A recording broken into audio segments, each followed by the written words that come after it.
Hi hello കൂട്ടുകാരെ, എല്ലാ കൂട്ടുകാർക്കും ചെമ്പനീർപ്പൂവിൻ്റെ നാളത്തെ പ്രൊമോ റിവ്യൂവിലേക്ക് സ്വാഗതം. അങ്ങനെ നമ്മുടെ സച്ചിയാണെങ്കിൽ ശ്രീകാന്തിനോട് എല്ലാ കാര്യങ്ങളും തുറന്നു പറയുകയാണ്.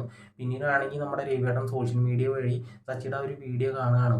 ആ വീഡിയോയിലാണെങ്കിൽ സച്ചി പറയണത്, ഞാൻ ബാറിൽ പോയ സമയത്ത് എന്നോട് ശത്രുതയുള്ള ആരവം കണ്ട് ഞാൻ മദ്യപിക്കാതെ തന്നെ ആ മദ്യപിക്കുന്ന ഒരു കുപ്പി വെറുതെ പൊക്കിയിട്ടുള്ളൂ. അപ്പോഴേക്കും അത് വീഡിയോ എടുത്തിട്ട് നല്ല രീതിയിൽ ഞാൻ മദ്യം കുടിച്ചു എന്ന് പറഞ്ഞ് പ്രചരിപ്പിച്ചു. അതും പറഞ്ഞിട്ട് ഞാൻ ഡ്രൈവ് ചെയ്യണത് മദ്യപിച്ചിട്ടാണെന്നൊക്കെ പറഞ്ഞപ്പോൾ എൻ്റെ വണ്ടി പോലീസുകാർ പിടിച്ചെടുത്ത് കൊണ്ടുപോയി. പിന്നീട് എൻ്റെ ഭാര്യയായിട്ടുള്ള രേവതിയാണെങ്കിൽ ബാറിൽ പോയിട്ട് CCTV ദൃശ്യങ്ങളൊക്കെ ശേഖരിച്ചിട്ട് പോലീസ് സ്റ്റേഷനിൽ പോയിട്ട് വ്യക്തമായിട്ട് തെളിവ് കൊടുത്തപ്പോൾ ഞാൻ നിരപരാധിയാണെന്ന് അവർക്ക് തോന്നുകയും യഥാർത്ഥ കുറ്റവാളി ആരാണ് അവരെ പിടിക്കുകയും ചെയ്തു എന്നൊക്കെ പറയാനുണ്ട് സുഹൃത്തുക്കളെ.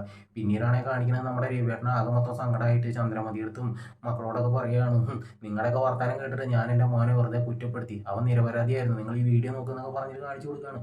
പിന്നീടാണെങ്കിൽ നമ്മുടെ സച്ചിയാണെങ്കിൽ പോലീസ് സ്റ്റേഷനിൽ നിൽക്കുന്ന സമയത്ത് നമ്മുടെ ആൻ്റണീനെ പോലീസുകാർ കൊണ്ടുവരികയാണ് കേട്ടോ. അപ്പോൾ നമ്മുടെ സച്ചിയെടുത്താണെങ്കിൽ രേവതി പറയുകയാണ്, ഇവനെങ്ങാനും ഇപ്പോൾ പുറത്തുണ്ടായിരുന്നെങ്കിൽ നിങ്ങൾ എന്താ ചെയ്യാന്ന് വെച്ചു. അത് പിന്നെ അന്ന് കാരണം കുട്ടിച്ചോന്നുള്ള ലെവലിൽ നമ്മുടെ രേവതി പറയാണ്. അപ്പോൾ പിന്നെ സച്ചി പറയണേ, എൻ്റെ ഭാര്യ അങ്ങനെ പറഞ്ഞു കഴിഞ്ഞാൽ ഞാനത് ചെയ്യാതിരുന്ന ഞാനൊരു ആണാണെന്നൊക്കെ വെച്ചിട്ട് മീശ അങ്ങനെ പിരിക്കാനുണ്ട് സുഹൃത്തുക്കളെ. എന്നിട്ട് നമ്മുടെ പോലീസുകാരെ മുന്നിൽ വെച്ചിട്ട് തന്നെ സച്ചിയാണെങ്കിൽ ആൻ്റണിയുടെ ചെവിക്കൽ നോക്കി രണ്ടടി അടിക്കാനുണ്ട്. അപ്പോഴേക്കും SIയും കോൺസ്റ്റബിൾമാരൊക്കെ വന്നിട്ട് നമ്മുടെ സച്ചിനെ പിടിച്ചു മാറ്റാണ്. അത് കാണുമ്പോൾ രേവതിക്കാണെങ്കിൽ വളരെയധികം സന്തോഷമാവാൻ കേട്ടോ. കാരണം ആൻ്റണിയുടെ പൊന്നീച്ച പറക്കണ കാര്യത്തിലുള്ള അടിയാണ് അടിച്ചിട്ടുള്ളത്. അപ്പോൾ എല്ലാവർക്കും ഈ ഒരു പ്രൊമോ റിവ്യൂ ഇഷ്ടമാണെങ്കിൽ ഒന്ന് ലൈക്ക് അടിച്ചും സബ്സ്ക്രൈബ് ചെയ്തൊന്ന് സപ്പോർട്ട് ചെയ്യുക. ആരും ലൈക്ക് അടിക്കുന്നില്ല, സബ്സ്ക്രൈബും ചെയ്യില്ല. ഒന്ന് സപ്പോർട്ട് ചെയ്യും കൂട്ടുകാരെ.